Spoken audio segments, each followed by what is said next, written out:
Excel PU college ಗುರುವಾಯಿನಕೆರೆ, ಕರ್ನಾಟಕದ number 1 PU college. Admissions open now.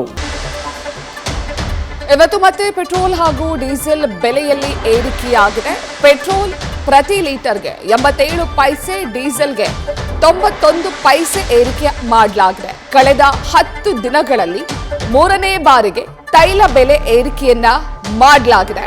ಮೊದಲು ಏಕಾಏಕಿ ಪ್ರತಿ ಲೀಟರ್ ಪೆಟ್ರೋಲ್ ದರವನ್ನ ₹3.21 ಹೆಚ್ಚಳವನ್ನ ಮಾಡಲಾಗಿತ್ತು. ಅದಾದ ನಂತರ ಡೀಸೆಲ್ ಬೆಲೆ ₹3.11 ಏರಿಕೆಯಾಗಿತ್ತು. ಅದಾಗಿ ಕೇವಲ 2-3 ದಿನಗಳ ಅಂತರದಲ್ಲಿ ಮತ್ತೆ ಪೆಟ್ರೋಲ್ ಡೀಸೆಲ್ ಬೆಲೆ ಏರಿಕೆ ಮಾಡಲಾಗಿತ್ತು. ಸುಮಾರು 93 ಪೈಸೆಯಷ್ಟು ಪೆಟ್ರೋಲ್ ಹಾಗೂ ಡೀಸೆಲ್ ಬೆಲೆಯನ್ನ ಹೆಚ್ಚಳವನ್ನ ಮಾಡಲಾಗಿತ್ತು. ಇದೀಗ ಮತ್ತೆ ಪೆಟ್ರೋಲ್ ಹಾಗೂ ಡೀಸೆಲ್ ಬೆಲೆಯಲ್ಲಿ ಏರಿಕೆಯಾಗಿದೆ. ಬೆಳ್ಳಂಬೆಳಗ್ಗೆ ಕೇಂದ್ರ ಸರ್ಕಾರ ದೇಶದ ಜನರಿಗೆ ಶಾಕಿಂಗ್ ನ್ಯೂಸ್ ಅನ್ನ ಕೊಡ್ತಾ ಇದೆ. ಪದೇ ಪದೇ ಪೆಟ್ರೋಲ್ ಹಾಗೂ ಡೀಸೆಲ್ ದರ ಏರಿಕೆ ಆಗ್ತಾ ಇದೆ. ಕಳೆದ ಕೆಲವು ದಿನಗಳ ಹಿಂದೆ ಪ್ರಧಾನಿ ಮೋದಿ ದೇಶದ ಜನರಿಗೆ ಕರೆಯನ್ನ ನೀಡಿದ್ರು. ಜಾಗತಿಕ ಬಿಕ್ಕಟ್ಟಿನ ಸವಾಲುಗಳನ್ನು ಎದುರಿಸುವುದಕ್ಕೆ ದೇಶದ ಜನ ಸಿದ್ಧರಾಗಿರಬೇಕು ಹಾಗೂ ಇಂಧನ ಬಳಕೆಯನ್ನ ಕಡಿಮೆ ಮಾಡಿ ಮಿತವಾಗಿ ಬಳಸಿ, ಸಾರ್ವಜನಿಕ ಸಾರಿಗೆಯನ್ನ ಬಳಸಿ, ಇವಿ ವಾಹನಗಳನ್ನ ಬಳಸಿ ಎನ್ನುವಂತಹ ಕರೆಯನ್ನ ನೀಡಿದ್ರು. ಆ ಕರೆಯ ಹಿನ್ನೆಲೆಯಲ್ಲಿ ಇದೀಗ ಮತ್ತೆ ಪೆಟ್ರೋಲ್ ಡೀಸೆಲ್ ಬೆಲೆ ಪದೇ ಪದೇ ಏರಿಕೆ ಆಗ್ತಾ ಇದೆ.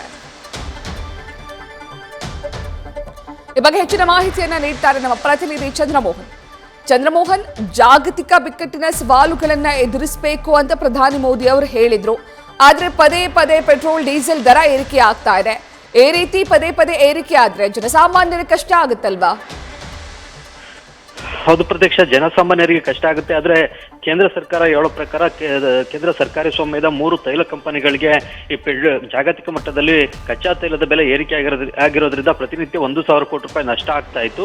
ಜೊತೆಗೆ ಕಳೆದ 3 ತಿಂಗಳಿನಲ್ಲಿ 1 ಲಕ್ಷ ಕೋಟಿ ರೂಪಾಯಿವರೆಗೂ ಕೂಡ ನಷ್ಟ ಉಂಟಾಗ್ತಾ ಇದೆ. ಆ ನಷ್ಟವನ್ನು ತಪ್ಪಿಸ್ಲಿಕ್ಕೋಸ್ಕರ ಮತ್ತು ನಷ್ಟದ ಪ್ರಮಾಣವನ್ನು ತಗ್ಗಿಸ್ಲಿಕ್ಕೋಸ್ಕರ ದೇಶದಲ್ಲಿ ತೈಲ ಬೆಲೆಯನ್ನ ಏರಿಕೆಯನ್ನ ಮಾಡಲಾಗ್ತಾ ಇದೆ. ಈಗ ಕಳೆದ 10 ದಿನಗಳಲ್ಲೇ 3ನೇ ಬಾರಿಗೆ ಇವತ್ತು ಮತ್ತೆ ಪೆಟ್ರೋಲ್ ಮತ್ತು ಡೀಸೆಲ್ ಬೆಲೆಯನ್ನ ಏರಿಕೆಯನ್ನ ಮಾಡಲಾಗಿದೆ. ಇವತ್ತು ಪೆಟ್ರೋಲ್ ಬೆಲೆಯನ್ನ ಪ್ರತಿ ಲೀಟರ್ಗೆ 87 ಪೈಸೆ ಮತ್ತು ಡೀಸೆಲ್ ಬೆಲೆಯನ್ನ ಪ್ರತಿ ಲೀಟರ್ಗೆ 91 ಪೈಸೆಯಷ್ಟು ಏರಿಕೆಯನ್ನು ಮಾಡಲಾಗಿದೆ. ಆದರೆ ರಾಜ್ಯಗಳು ಕೂಡ ಪೆಟ್ರೋಲ್ ಮತ್ತು ಡೀಸೆಲ್ ಮಾರಾಟದ ಮೇಲೆ ಸೇಲ್ಸ್ ಟ್ಯಾಕ್ಸ್ ಅನ್ನು ಕೂಡ ಹಾಕ್ತವೆ, ವ್ಯಾಟ್ ಅನ್ನ ವಿಧಿಸ್ತವೆ. ಇದರಿಂದಾಗಿ ಪ್ರತಿ ಲೀಟರ್ನ ಪೆಟ್ರೋಲ್ ಮತ್ತು ಡೀಸೆಲ್ನ ಬೆಲೆ ₹1 ಕೂಡ ಏರಿಕೆಯಾದಂತಾಗುತ್ತೆ. ಈಗ ಕಳೆದ 3 ದಿನದಲ್ಲೇ 3ನೇ ಬಾರಿಗೆ ಈಗ ಪೆಟ್ರೋಲ್ ಮತ್ತು ಡೀಸೆಲ್ನ ಬೆಲೆ ಏರಿಕೆಯಾಗಿದೆ. ಮೊದಲನೇದಾಗಿ ಮೇ 16ನೇ ತಾರೀಕು ಪ್ರತಿ ಲೀಟರ್ ಪೆಟ್ರೋಲ್ ಮತ್ತು ಡೀಸೆಲ್ ಬೆಲೆಯನ್ನು ₹3 ಏರಿಕೆ ಮಾಡಲಾಗಿತ್ತು. ಅದಾದ ಬಳಿಕ ಮೇ 19ನೇ ತಾರೀಕು ಕೂಡ 90 ಪೈಸೆವರೆಗೂ ಕೂಡ ಪೆಟ್ರೋಲ್ ಮತ್ತು ಡೀಸೆಲ್ ಬೆಲೆಯನ್ನ ಏರಿಕೆ ಮಾಡಲಾಗಿತ್ತು. ಈಗ ಮತ್ತೆ ಇವತ್ತು ಕೂಡ ಪೆಟ್ರೋಲ್ ಬೆಲೆಯನ್ನ ಪ್ರತಿ ಲೀಟರ್ಗೆ 87 ಪೈಸೆ ಮತ್ತು ಡೀಸೆಲ್ ಬೆಲೆಯನ್ನ ಪ್ರತಿ ಲೀಟರ್ಗೆ 91 ಪೈಸೆಯಷ್ಟು ಏರಿಕೆಯನ್ನ ಮಾಡಲಾಗಿದೆ.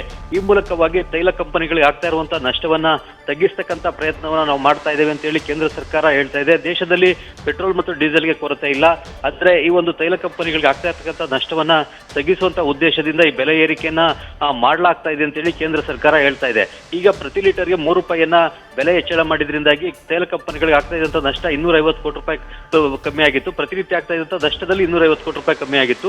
ಈಗ ಆ ನಷ್ಟವನ್ನು ಮತ್ತಷ್ಟು ಕಮ್ಮಿ ಮಾಡಿಕೊಳ್ಳುವಂತ ಉದ್ದೇಶದಿಂದ ಈಗ ಮತ್ತೆ ಅದಾದ ಬಳಿಕವೂ ಕೂಡ 2 ಬಾರಿ ಪೆಟ್ರೋಲ್ ಮತ್ತು ಡೀಸೆಲ್ ಬೆಲೆಯನ್ನ ಏರಿಕೆಯನ್ನ ಮಾಡಲಾಗಿದೆ. ಆದ್ರೆ ಒಂದೇ ಬಾರಿಗೆ ₹5 ಅಥವಾ ₹10ವರೆಗೂ ಕೂಡ ಏರಿಕೆ ಮಾಡಿಬಿಟ್ರೆ ಜನರಿಗೆ ಭಾರಿ ಹೊರೆ ಆದಂತಾಗುತ್ತೆ ಅನ್ನೋ ಕಾರಣಕ್ಕಾಗಿಯೇ ಕೇಂದ್ರ ಸರ್ಕಾರ ಹಂತ ಹಂತವಾಗಿ ಪೆಟ್ರೋಲ್ ಮತ್ತು ಡೀಸೆಲ್ ಬೆಲೆಯನ್ನ ಈ ರೀತಿಯಾಗಿ ₹1 ಏರಿಕೆಯನ್ನ ಮಾಡ್ಕೊಂಡು ಬರ್ತಾ ಇದೆ. ಇದರಿಂದಾಗಿ ದೇಶದಲ್ಲಿ ಮತ್ತೆ ಒಂದು ಹಣದುಬ್ಬರ ಉಂಟಾಗುತ್ತೆ ಮತ್ತು ಸರಕು ಸಾಗಣೆಗಳ ವೆಚ್ಚ ಕೂಡ ಹೆಚ್ಚಾಗುತ್ತೆ. ಇದರಿಂದಾಗಿ ಹಣದುಬ್ಬರ ಉಂಟಾಗುತ್ತೆ ಮತ್ತು ಜನರಿಗೂ ಕೂಡ ಹೊರೆ ಆಗುತ್ತೆ ಮತ್ತು ಜನ ಪ್ರತಿನಿತ್ಯ ಖರೀದಿ ಮಾಡ್ತಕ್ಕಂಥ ಅಗತ್ಯ ವಸ್ತುಗಳ ಬೆಲೆ ಕೂಡ ಏರಿಕೆ ಆಗುತ್ತೆ.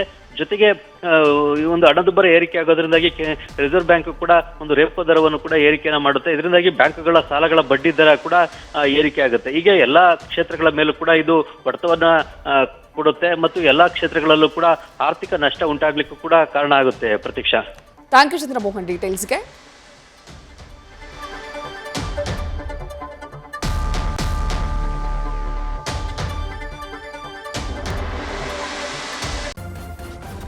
ನ್ಯೂಸ್ ಫಸ್ಟ್ ನಿರ್ಭೀತಿಯಿಂದ ನಿಮ್ಮ ಪರವಾಗಿ.